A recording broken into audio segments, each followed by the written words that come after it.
Boa noite a todos. Meu nome é Cleiton da Silva Lírio e hoje eu vou apresentar o projeto integrador do papel à voz, a história em quadrinhos como mídia pedagógica e o podcast como ferramenta de difusão. Vai ser uma revisão bibliográfica sobre os multimeios para os alunos de ensino médio, no, para, como trabalho de conclusão do curso técnico em multimeios didáticos do IFES de São Paulo, sob a orientação do professor Lucas, professor doutor Lucas Fuini e o professor mestre Wagner Rovani. Por que integrar essas duas mídias? Porque os jovens, eles já consomem a HQ e o podcast no seu dia a dia como entretenimento, mas como ferramenta pedagógica em sala de aula é algo mais raro de ver, né? Então, a proposta do trabalho é tentar investigar como as duas podem atuar juntas, né, de forma sinérgica, em cadeia, com um aprofundando o anterior. Então, a gente faz HQ e no podcast a gente conta o processo de fazer, né? Como que a gente alcançou aquele produto final que seria a HQ pronta no podcast. Para entender melhor a proposta do trabalho, a gente precisa conhecer cada ferramenta separado, né? A HQ, ela trabalha a linguagem verbal, que seria a escrita, né? O texto. E a não verbal, que seria os outros recursos que a HQ dispõe, que é a figura, a onomatopeia, a sarjeta, tudo que está naquela página ali tem um significado. E é esse significado, de maneira de quando é lido de forma conjunta e sucessiva, né? As páginas ali, aí que vai formar uma narrativa com sentido, com uma lógica que você quer passar ali. Já o podcast, ele tem uma dinâmica que tem uma difusão assim mais reflexiva. Por quê? Porque a pessoa vai olhar para as experiências próprias ali, porque o que ela tem já com ela e o que ela pesquisou, o que ela correu atrás ali, para tentar contextualizar aquele assunto. E isso traz o podcast traz um protagonismo, né, da pessoa, porque ela se vê parte daquilo, que a opinião dela conta, né, de, de forma objetiva ou subjetiva também, né. Bem, como questão norteadora, como que a HQ e o podcast eles atuam para desenvolver competências socioemocionais nos nossos alunos? Porque a HQ ela estimula a leitura significativa. Você ali, quando você está lendo, você está interpretando em diferentes perspectivas várias, várias linguagens ali. A linguagem escrita, a linguagem não escrita, os signos. E aí no final, isso numa sequência lógica, você cria uma narrativa, uma mensagem que você quer passar ali.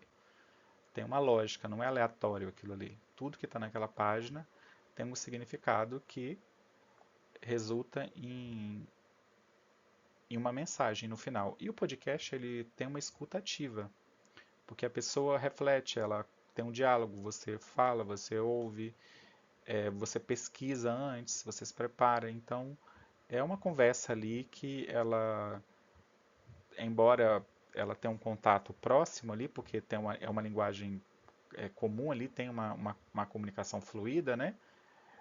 Mas tem um preparo ali, né? E essas duas mídias, a HQ e o podcast, elas atuam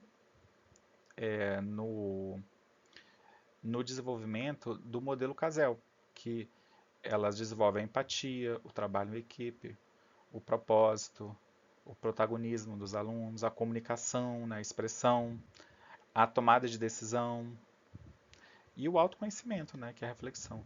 E esse modelo Casel, que está representado aqui, ele é a base da BNCC de 2018. O objetivo geral desse trabalho é realizar uma revisão bibliográfica, né, sobre HQ e o podcast como ferramentas pedagógicas de maneira isolada e complementar, né, de forma cinética, utilizando as duas em sequência.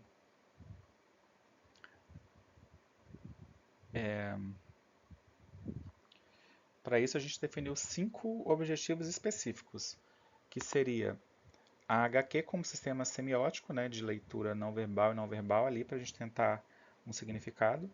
Analisar o projeto Escolhas Invisíveis como referência de uma atividade empírica que foi realizada numa escola lá do Espírito Santo. O podcast como difusor da ideia, para você relatar o processo ali, como que foi fazer essa HQ. E tudo isso articulando as competências socioemocionais dos alunos, né?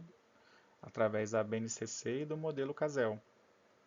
E numa agenda futura de pesquisa, tentar converter isso, né? Construir um mestrado aí. Futuras investigações aí científicas, acadêmicas. Bem, a metodologia vai ser uma pesquisa qualitativa, né? Bibliográfica e documental. A primeira etapa vai ser a pesquisa, né? Levantamento de trabalho nas bases conhecidas, acadêmicas aí. A segunda é estudo documental da HQ, que fizemos lá do processo, e conectar elas, né, com a BNCC e a CASEL, e o modelo CASEL, e finalmente produzir o podcast, né, falando da nossa experiência aí. Como resultado, a gente espera a HQ e o podcast em parceria complementar, né, um potencial ampliado, porque eles são complementares, eles não competem entre si. A HQ ela é uma linguagem híbrida de leitura verbal e não verbal, e o podcast ele estimula a reflexão do aluno, a expressão, o protagonismo dele ali, porque ele expressa a sua ideia a partir de algo que ele traz com ele, que ele foi atrás, que ele procurou se contextualizar. Então isso torna o aprendizado mais significativo, porque ele tem uma correlação ali na vida dele. E através da revisão bibliográfica que a gente fez, foi perceptível que são poucos estudos que investigam essa integração entre HQ e o podcast. Isolado tem mais, mas de forma cinética, assim, concomitante, é mais escasso. Então é uma lacuna aí que é um potencial a ser estudado aí no futuro, em breve. Como conclusão, chegamos que a HQ e o podcast eles formam uma cadeia de multimeios pedagógicos, né? São ferramentas ali que elas são complementares, elas não concorrem entre si, elas potencializam o ganho, então é algo benéfico usar as duas juntas de forma sinérgica. Precisamos também de uma revisão bibliográfica sistemática maior, que de uma pesquisa mais ampla, né? O projeto Escolhas Invisíveis como uma referência ilustrativa concreta ali, empírica ali, foi legal porque foi um projeto que teve o projeto inicial acadêmico, mas a coisa da execução foi muito em fazendo em erro e acerto ali, fazendo mesmo acontecer ali no dia a dia. Foi legal, mas foi desafio, assim. Então, que a minha conclusão é que tem que ter uma investigação maior, né, de forma acadêmica, mais sistemática, uma escala maior também, para tentar chegar a uma conclusão aí de alguma prática pedagógica inovadora aí para o ensino médio aí. E para finalizar, eu tenho um agradecimento especial aí à orientação acadêmica durante todo esse curso aí do professor Dr. Lucas Fuini, do professor mestre Wagner Rovani, né? E do IFES de São Paulo, que contribuiu com a infraestrutura, com toda essa oferta do curso aí durante todo esse tempo. Muito obrigado, hein?